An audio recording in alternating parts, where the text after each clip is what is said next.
Bonjour monsieur, nous espérons que vous allez bien. Notre équipe composée de Beik Hamza, El Omar Zakaria, Salah Din Boudens et moi-même Saad Istiadouli, nous allons vous présenter une technologie essentielle de cloud moderne OpenStack. Afin d'aborder ce sujet de manière claire, nous avons organisé notre présentation en 5 grandes parties. Nous commencerons par une introduction pour poser le contexte, ensuite nous verrons l'architecture technique d'OpenStack. Nous aborderons ensuite le déploiement et les opérations accompagnées d'une démonstration. Et enfin, nous conclurons par une synthèse. Entrons maintenant directement dans le sujet avec l'introduction. Aujourd'hui, lorsqu'on parle de cloud computing, on pense immédiatement aux grands acteurs du cloud public comme AWS, Microsoft Azure ou Google Cloud. Ces plateformes offrent une grande flexibilité et permettent de déployer des ressources très rapidement. Cependant, certaines entreprises souhaitent garder le contrôle total de leurs données, notamment pour des raisons de sécurité, de souveraineté ou encore coût à long terme. La question devient alors comment une entreprise peut-elle construire son propre cloud comparable à AWS ou Azure, mais hébergé dans ses propres data centers. C'est précisément cette problématique que nous allons traiter. Comment passer d'une dépendance au cloud public à la création d'un cloud privé performant. La réponse principale à cette problématique, c'est OpenStack. OpenStack est une plateforme open source de cloud computing complète. Ce n'est pas un simple logiciel, mais un véritable système d'exploitation du cloud capable de gérer des ressources de calcul, de stockage et de réseau comme un ensemble unifié. Grâce à son architecture modulaire qu'on détaillera dans la suite, OpenStack est aujourd'hui une solution de référence pour la mise en place de cloud privé mais aussi de cloud public et hybride à grande échelle. Je vais maintenant laisser la parole à mon collègue qui va vous présenter plus en détail l'architecture technique d'OpenStack. Après avoir compris pourquoi OpenStack est la solution idéale pour construire un cloud privé, nous allons maintenant soulever le capot pour explorer son architecture technique. Ce qu'il faut comprendre avec tout, c'est qu'OpenStack n'est pas un logiciel unique, mais une constellation de services modulaires. C'est cette modularité qui fait sa force, car il permet une scalabilité horizontale presque infinie. Chaque service gère ses ressources spécifiques, le calcul, le stockage ou le réseau. Sur cette diapositive, nous voyons les 4, ou plutôt les plusieurs services fondamentaux indispensables à toute infrastructure OpenStack. Nova, le compute, c'est le moteur principal. Il gère le cycle de vie des instances de machines virtuelles. C'est lui qui décide sur quel serveur physique la VM doit être créé et qui gère sa puissance de calcul. Glance, l'image service, pour qu'une VM démarre, elle a besoin d'un système d'exploitation. Glance est notre bibliothèque d'images disques. Il stocke et récupère les modèles de système comme Ubuntu ou Windows pour les fournir à Nova. Neutron Networking, c'est l'architecte réseau. Il s'occupe de la connectivité des adresses IP, des VLAN et des pare-feux. C'est grâce à Neutron que nos machines peuvent communiquer entre elles ou avec l'extérieur de manière isolée et sécurisée. Keystone, identité service, c'est le point de passage obligé. Il assure l'authentification et l'autorisation. Aucun service ne peut parler à un autre sans un jeton de sécurité délivré par Keystone. C'est lui qui garantit que l'utilisateur A ne puisse accéder aux ressources de l'utilisateur B. Une architecture cloud complète nécessite aussi du stockage persistant et une interface de gestion. Cinder, contrairement au stockage temporaire d'une VM, Cinder fournit des volumes persistants. C'est l'équivalent d'un disque dur externe que vous pouvez brancher ou débrancher d'une instance sans perdre vos données. Swift, il est conçu pour le stockage de données non structurées à très grande échelle. Il est hautement disponible et idéal pour stocker des fichiers, des backups ou des vidéos. Horizon, c'est la partie émergée de l'iceberg. L'horizon est l'interface graphique web qui permet aux administrateurs et utilisateurs de gérer toutes ces ressources complexes en quelques clics, sans avoir à taper une seule ligne de commande. Maintenant que nous avons identifié les composants, voyons comment ils s'interagissent. Concrètement, ce schéma est crucial car il illustre comment, en un seul clic, une infrastructure complexe sort de terre.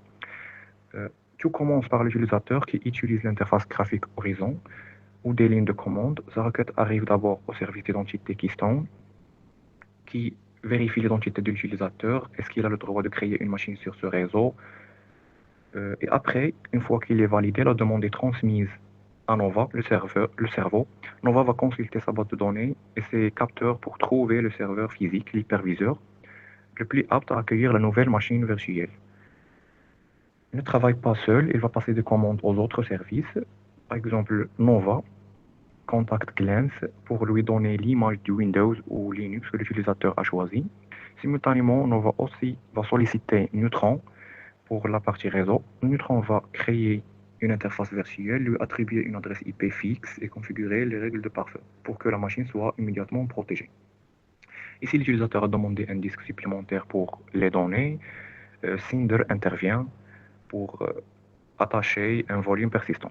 Enfin, Nova démarre la machine virtuelle sur l'hyperviseur choisi. Tout ce processus qui prendrait des heures et des jours à un administrateur système en le faisant manuellement et ici réalisé par OpenStack en quelques minutes. Ce qu'il faut retenir de ce flux, c'est l'aspect API-driven. Chaque flèche que vous voyez ici euh, représente un appel API. Cela signifie que tout ce que nous venons de décrire peut être entièrement piloté par des scripts ou des outils d'automatisation. Pour conclure cette partie technique, il est intéressant de comparer OpenStack au leader du marché public AWS. Comme vous pouvez le voir sur le tableau, pour chaque service Amazon, OpenStack propose une alternative open source équivalente. Nova est le pendant direct d'Amazon EC2 pour le calcul. Neutron remplace le VPC. Swift et Glance remplaçant Amazon S3 pour le stockage d'objets. Et Cinder correspond à EBS. La grande différence, c'est qu'avec AWS, vous louez l'infrastructure et avec OpenStack, vous possédez l'infrastructure. Vous avez le même niveau de puissance et flexibilité qu'Amazon, mais dans votre propre centre de données avec un contrôle total sur la souveraineté de données. Je m'appelle Houdan Salahdin. On passe maintenant à la déploiement et l'opération d'OpenStack. Le déploiement d'OpenStack consiste à installer et configurer la plateforme cloud pour qu'elle fonctionne correctement. Il existe plusieurs méthodes pour déployer OpenStack selon les besoins et l'environnement. Dans notre présentation, nous avons présenté trois solutions principales: DevStack, Kola, Ansible, MicroStack. DevStack est une solution simple et rapide pour installer OpenStack. L'installation se fait automatiquement à l'aide d'un script shell. DevStack est conçu principalement pour les environnements de test et d'apprentissage. Il n'est pas sécurisé par défaut, donc il n'est pas recommandé pour la production. Dans notre travail, nous avons utilisé DevStack parce qu'il est facile à installer et très adapté pour comprendre le fonctionnement d'OpenStack.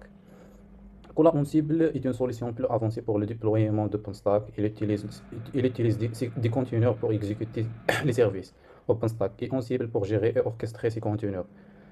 Cette méthode est souvent utilisée en environnement de production car elle offre une bonne isolation des services, une meilleure sécurité et une grande scalabilité. Cependant, elle est plus complexe à mettre en place. MicroStack est une solution tout en un qui permet d'installer OpenStack rapidement sur une seule machine. Il utilise la technologie Snap pour l'installation. MicroStack est simple à utiliser, mais il est riche et offre moins de flexibilité que les autres solutions. Il est surtout utilisé pour des tests simples ou des démonstrations rapides. Après le déploiement, les opérations dans OpenStack permettent de gérer les ressources cloud. On peut créer et gérer des machines virtuelles, configurer les réseaux, gérer le stockage et surveiller les services. Ces opérations peuvent être réalisées soit via l'interface Web Horizon, soit utilisant la ligne de commande. Pour conclure, le déploiement et les opérations sont des éléments essentiels dans OpenStack. Il existe plusieurs méthodes d'installation, mais pour notre projet académique, nous avons choisi DevStack, car il est simple, rapide et idéal pour l'apprentissage. Grâce à DevStack, nous avons pu comprendre les bases de fonctionnement d'OpenStack et réaliser nos tests facilement. Maintenant, je laisse la parole à mon collègue Hamza pour faire la démonstration. Bon, passons maintenant à une démonstration où on va installer OpenStack sur notre machine locale et créer une instance et visualiser les différentes parties du OpenStack. Alors, pour la méthode qu'on a utilisée pour l'installation, c'est installation via DevStack où on va télécharger un répertoire depuis GitHub du projet OpenStack et exécuter un script qui s'appelle stack.sh qui va installer tous les services qui sont disponibles pour la création du OpenStack. Alors pour les ressources qui sont requises pour votre machine locale, c'est avoir au minimum 4 cœurs dans le CPU et dans ce qui concerne la RAM, 16 GB de RAM et pour le disque ou bien stockage, avoir au minimum 80 GB de RAM. Donc, j'ai déjà créé une machine virtuelle en utilisant VMware avec un système d'exportation Ubuntu qui a 16 GB en RAM mais aussi 8 cœurs dans le CPU. Alors, pour l'installation du OpenStack, j'ai déjà préparé les commandes. Bon, il faut d'abord créer un utilisateur stack pour isoler l'installation de répertoire et les services, etc. de l'utilisateur normal. Ensuite, on va changer les permissions du répertoire par défaut de l'utilisateur stack en ajoutant le mode d'exécution ou bien permission d'exécution pour éviter quelques problèmes lors de l'exécution du script avec les permissions par défaut. Ensuite, je vais donner à l'utilisateur stack toutes les permissions pour exécuter toutes les commandes en route. Ensuite, je vais changer à l'utilisateur stack. Voilà, donc je suis maintenant dans le répertoire opt stack. Ensuite, nous allons faire un clone du projet OpenStack.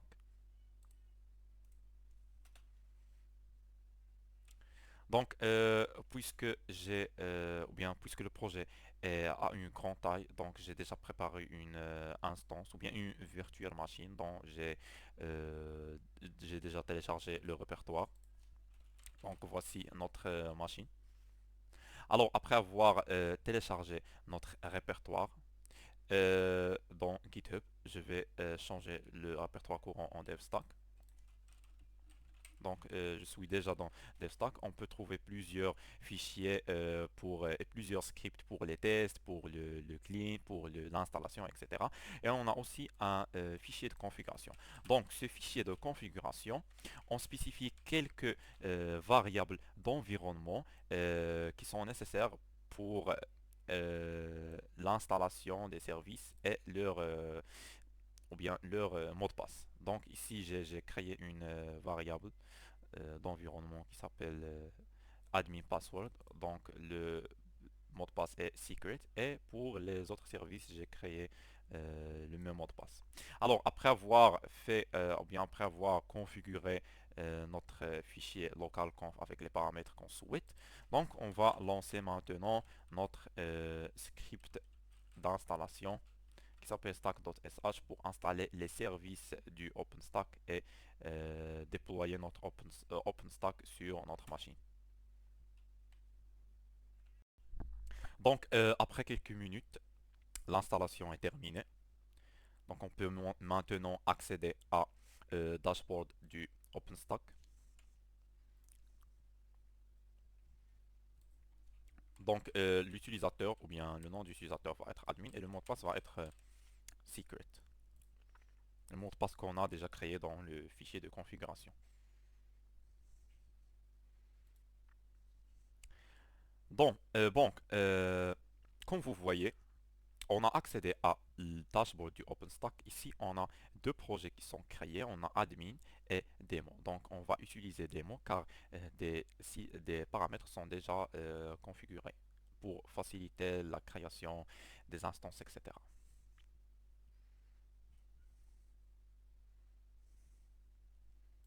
Alors, premièrement, on a l'accès API. L'accès API, puisqu'on a déjà dit que OpenStack est a une architecture modulaire, c'est-à-dire chaque service est séparé de l'autre. On peut accéder à chaque service en utilisant l'API. Par exemple, ici, on peut accéder à Block Storage, on peut accéder à Compute, on peut accéder à Identity, Image, etc. Bon, pour le Compute, ici, on peut créer notre instance. Donc, pour notre démo, je vais créer deux instances. Bon, pour le projet, c'est démo. Pour le nom d'instance, je vais créer par exemple test. La zone de disponibilité, donc j'ai seulement une. Je vais créer deux instances. Bon, pour source ou bien l'image, euh, je vais sélectionner une image. Pour la taille du volume de disque ou bien du stockage, je veux la laisser sur 1 GB. Pour le type de volume, c'est seulement 1. pour les images qui sont disponibles, pour le moment, j'ai une seule image qui est par défaut. Par exemple, si je veux ajouter quelques images, je peux aller à la session des images et uploader l'image que je veux utiliser pour les instances, pour les autres instances. Bon, il suffit d'utiliser cette image par défaut. C'est une image de Linux qui a un minimum de configuration et de package. Ensuite, suivant. Bon, pour les ressources, il y a plusieurs choix de ressources. Donc, je veux utiliser seulement M1 Nano, qui est le minimum. Ensuite, pour le réseau, le projet démo a déjà deux réseaux. Donc, je veux utiliser private. Ensuite, les autres paramètres, ports de réseau. Les ports de réseau fournissent des canaux de communication supplémentaires vers les instances. Ensuite, le groupe de sécurité, je vais utiliser par défaut. L'équipaire pour la connexion à distance en utilisant SSH. Ici, on peut utiliser ou bien on peut écrire un script de personnalisation pour être exécuté lors de la création de l'instance. Ici, un groupe de serveurs pour l'autoscaling, etc. Ici, les métadonnées. Donc, je veux lancer les instances. Ou bien, je veux créer les instances.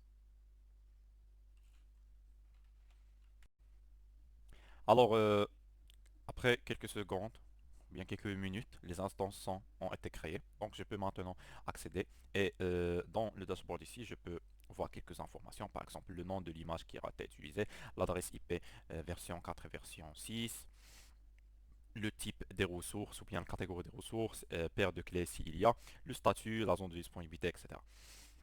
Donc maintenant je vais accéder à test 1 et je veux pinguer vers test 2.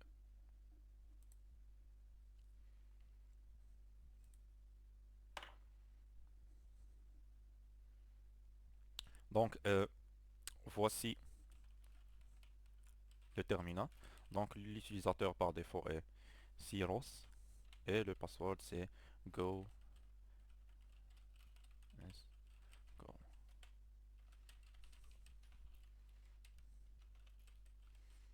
Donc maintenant j'ai accédé, je peux maintenant pinguer vers l'autre machine.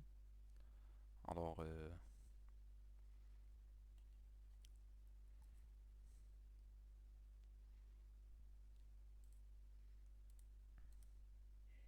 l'autre machine a une adresse IP 10.0.0.60. Donc comme vous voyez, la machine ping avec succès. Bon, pour une vue générale sur le réseau ou bien la topologie du réseau, on peut accéder à la session réseau.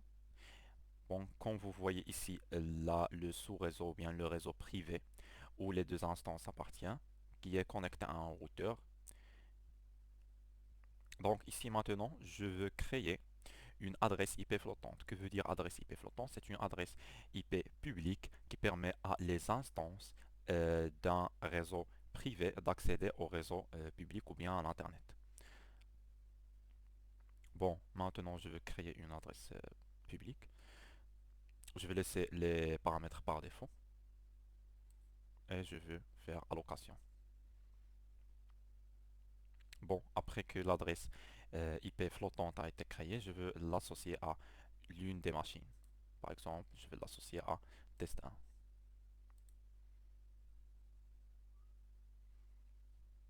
Maintenant, je veux aller à l'instance, puis je veux pinguer sur un serveur situé à l'Internet. Par exemple, je veux pinguer sur le serveur DNS de Google.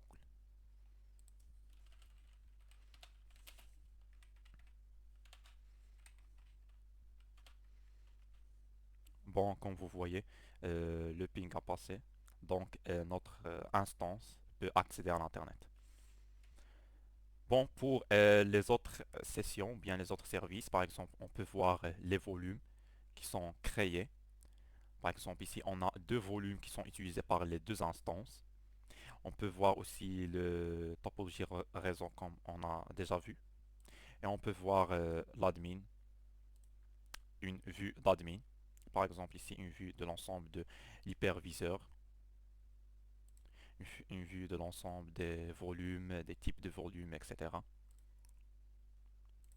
Et ici, l'identité, par exemple, le domaine, les projets, les utilisateurs, les groupes, les rôles, les identifications, les identifiants d'application et les paramètres utilisateurs. Donc, c'est tout pour notre démonstration aujourd'hui.